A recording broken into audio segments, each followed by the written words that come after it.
Hi, everybody. I'm Bryan Mudd. A fan of South Plains politics? Here's your talking points for this week. John Frullo said it was time to call it a career and leave the Texas House. We expect several to run to replace him starting today, and we'll tell you who was the first candidate out of the gate. And the state has done a lot to help rural telephone providers, but that money is slowly going away, and Lubbock Senator thinks that could affect all of us soon.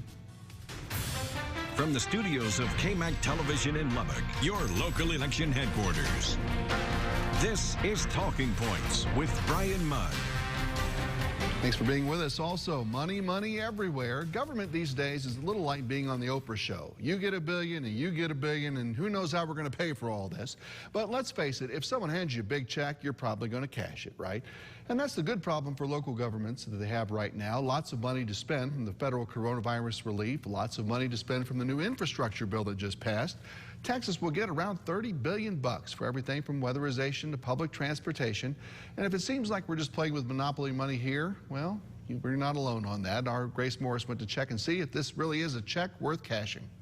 The Biden administration passing a new $1 trillion infrastructure bill with bipartisan support in both the House and the Senate. We have long sort of thought here at the chamber that an investment in our country's infrastructure was overdue. The bill aiming to provide millions to improving roads, bridges, broadband internet, public transportation, and more to folks across the country and in Texas. Specifically, $30 billion from the bill will come to Texas, at least $100 million of which will go towards expanding broadband internet, something the Lubbock Chamber of Commerce says is needed in our area. I think that would be good for our regional economy here in West Texas, because broadband is so important, not just for commerce, but also education and telemedicine. But not all are in favor of the bill that was passed. Congressman Jody Arrington says he's concerned the bill does not target the needs of Texans and will ultimately harm the Texas taxpayers. I think it's horribly fiscally irresponsible. It makes no sense, and there's no way I was going to support this bill. Arrington says he feels the bill is more about progressive policies rather than core infrastructure and will plunge the country further into debt. It doesn't fix the problems that Texas has with the current bureaucracy and red tape in terms of the permitting process to actually build the infrastructure. While not everyone agrees on the new deal, the current plan is that the bill will be paid for largely by using unspent emergency relief funds and unemployment insurance aid. All right, that is Grace Morris reporting, and those are all kinds of things that have been on the mind of county commissioners recently, including Precinct 1's Terence Kobar. Good to see you again, my man. Hey, thank you for having me. You know, let's start with the latest county budget. I know other than the pay raises that voters approved for the Sheriff's Department, you had a flat tax rate yet again, which everybody likes to hear. Yep. What kind of improvement projects now are included with that as we move forward? Now, with that tax increase, there's no improvement projects. All of that goes to the Sheriff's Department. Right. Every dime that the voters voted for goes to the Sheriff's Department, which is roughly $5.2 million. And in the regular budget, though, you've got some things going on. We've got some things going on. We've actually had to cut this year projects that we were planning on doing to be able to, because of cost. Sure. I mean, everything has skyrocketed. Oh, When a project goes from $2 million to $4 million, you have to make a cut. So we're going to delay these projects another year, see where the economy's at. But some of the future projects we are looking at is the JJC, which we've been saving in our general fund, and they need classrooms out there. They've got portable buildings that are falling apart. They're outside, so the security of running the kids from the classrooms outside back into the compound is dangerous, and that we're going to get that started this year. Another one, the Expo's still moving forward. It's a little slower. Same thing, cost. Costs are just outrageous right now. Anybody that's even bought a house or looking at building a house, I mean, they understand. Oh, sure. Loop 88 starting, which that's TxDOT. They've also started on Highway 87 and FM 41. They're going to put an overpass there. We've had a lot of deaths and fatalities out there.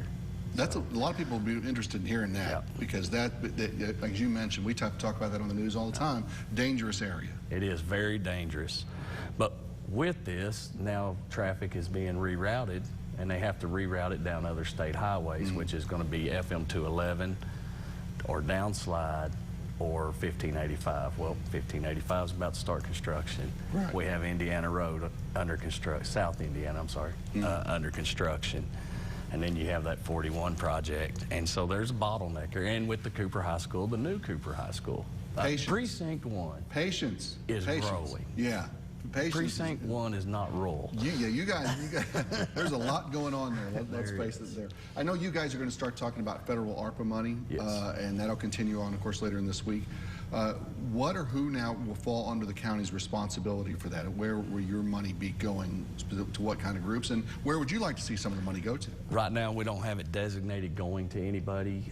We're fixing to have a work session with the city of Lubbock, right, because we want to be able to team up. Anything you can do to help save the ARPA dollars and use them more efficiently, we want to do. Mm-hmm. They have some programs already set up for small business and volunteer groups.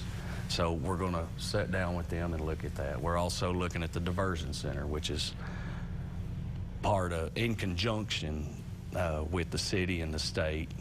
We're looking at that. That's at Stark here, Sunrise Canyon. Yeah. Increased bed capacity out there. Nice. Also, I think on the county website, you know, we're looking around a little bit. The vote happened earlier this week for some of the new district precinct maps. Yes. Doesn't look like a lot of dramatic changes Not a lot of changes. I'm sorry, the voting office, they're still doing a little bit of work, make sure the precincts are correct, your voting precincts for the future. But for us, Commissioner Corley, excuse me, but Precinct 2, he picked up 4 different voting location or voting precincts out of Precinct 1, and then Mr. Flores, he picked up a few out of Precinct 2, and then also out of Precinct 4. Wasn't major changes at all. Yeah, just population shifts and things all like it was population. Precinct 1 had the most. Precinct 4 was second, and really he didn't change much in population. He was kind of in that sweet spot. And then Mr. Flores, he gained a lot of population, and so did Precinct 2, Jason Corley. So if people think they may be close on the neighborhood level, and they can go to the county website and kind of look around on there and see where the maps are. Yes, sir. In the final seconds here, you know, not an election cycle for you, but what have you learned now in your time on the court so far, and the things that can be improved on as you kind of keep going through this whole process and learning how everything works? Well, really and truly, your budget session. I learned a lot during this time, and I'll start earlier next year. So that way it'll speed it up towards the end. Sure. When you're the new guy, you're kind of getting drug in. And so I'm going to pass that, you know, start a little earlier and get this moving forward. There's a lot of work here. You can work as much as you want, and everybody is coming to you. They depend on you to be there. And for you, you're a department head. You're almost like a little miniature city manager is what I'm. Sure. And it's been exciting. There's just so much to learn. I've been there 11 months. I'm sure it'll all change next year. Ask me that same question again. Exactly. Experience matters. I do want to thank the voters again for voting in the Sheriff's Department pay raises. And like I said, it just goes to the Sheriff's Department. I want to make sure everybody understood that. Some people forget, and they needed it. Important. And I'm very excited for it. Something else, we did give all elected officials a 3%. Myself, I didn't accept it, so I did sign an affidavit and turn that back. Yeah. I know some of the other folks did too. Yeah. And just get that back into the county and back rolling. Yeah. That's good. That's a neat deal that you guys did all that. But that way the others aren't held back. Yeah. I mean, you know, you can't keep every single elected official at the same pay for 10 years. And, right. So. No kidding. All right. Precinct 1's Terence Kobar from Lubbock County Commissioners Court. Good to see you again, my friend. Hey, thank you, sir, for having me. And straight ahead, a deadly shooting and a connection to a local elected official, and some hard choices from Lubbock ISD's Board of Trustees this week involving Lubbock's oldest school building, and some hard state rules to follow. 5 good minutes with Board President Zach Brady. Next on Talking Points.